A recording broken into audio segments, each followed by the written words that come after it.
नमस्कार मित्रों, जय श्री कृष्णा। आप सबकी कुशलता की ईश्वर से कामना करती हूँ। सबसे पहले आप सभी को होली की बहुत बहुत शुभकामनाएं। खुशियों की छाई है बेला, उड़ते रंग गुलाल।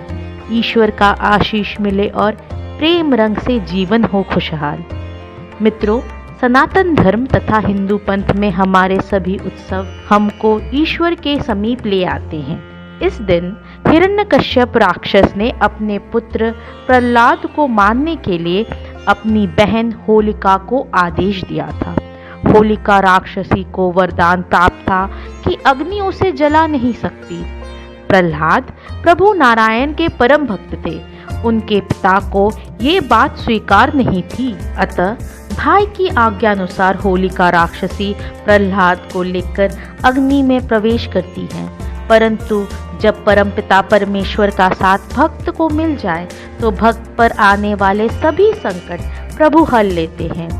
भीषण अग्नि होलिका को लीन लेती है। प्रहलाद सकुशल वापस आ जाते हैं। इस तरह प्रतिवर्ष बुराई पर अच्छाई की जीत स्वरूप हम होली का पर्व मनाते हैं। होली की पूर्व संध्या पर होलिका दहन का मन पर्व मनाते हैं और ईश्वर से अपने सभी पापों का क्षमा मांगते हुए आशीर्वाद प्राप्त करते हैं।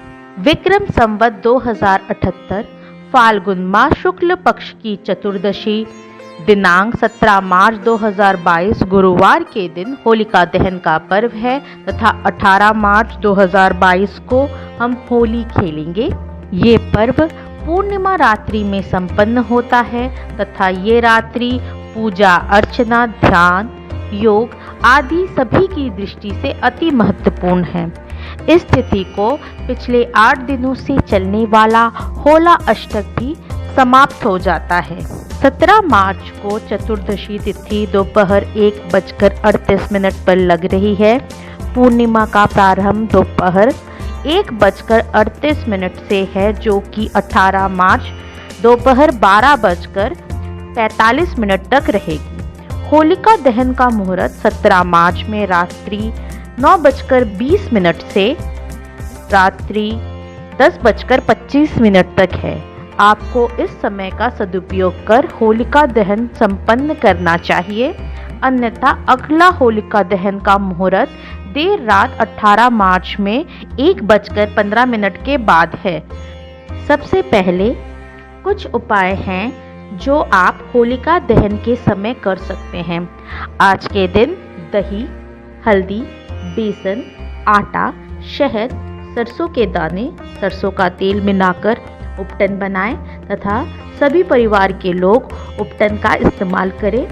इसे सूखने के बाद एक सफ़ेद कागज़ में इकट्ठा कर लें, फिर स्नान करें। इस सूखे उपटन को आपको होलिका दहन में डाल देना है। इससे आपसे अटैच सारी नेगेटिविटी या अगर कोई नज़र लगी हो पूर्ण रूपेण समाप्त हो जाएगी। इस दिन आपको नारायण तथा माता भगवती की आराधना करनी है। अगर आपको लगता है कि काम नहीं बन रहे हैं तो 7 बार नारियल को सिर से घुमाकर होलिका यज्ञ में डाल सकते हैं। एक अत्यंत आवश्यक बात यह है कि भूल करके भी सुहाग संबंधित चीज़ें होलिका में मत डालें। कोई भी सिद्ध रात्रि दान के बिना पूर्ण नहीं होती है।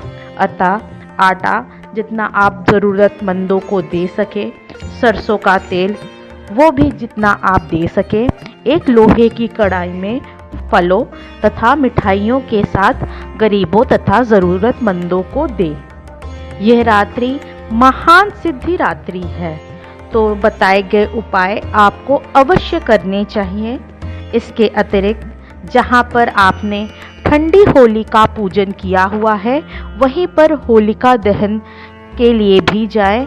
पुरुष जो ईख, जौ या गेहूं की बालियां ले गए हैं उसे होलिका की अग्नि में भून लें तथा परिक्रमा लगाएं। ओम नमः भगवते वासुदेवाय, ओम नमो भगवते वासुदेवाय का जप करते हुए 7 बार परिक्रमा करें और अंत में थोड़ा सा जल यज्ञ में डालकर वापस चले आए। होलिका दहन की पूजा के बाद सभी बड़ों का आशीर्वाद लें, साथ में भोग का सेवन करें। मित्रों, हमारे शास्त्रों में अनैतिक व्यवहार को वर्जित किया गया है। होली वो है जो कृष्ण ने राधा रानी तथा गोपियों के संग मनाई थी। अतः अंत में आपसे विनम्र निवेदन है कि औरतों बुजुर्गों का सम्मान करें, रंगों से जीवन को सराबोर करें और होली का उत्सव मनाएं। आज के लिए इतना ही। मेरे चैनल को सब्सक्राइब करें तथा बेल नोटिफिकेशन को क्लिक करें, जिससे आने वाले समय में आप मुझसे जुड़े रह सकें। आप सभी का धन्यवाद। शुभम। जय श्री कृष्णा।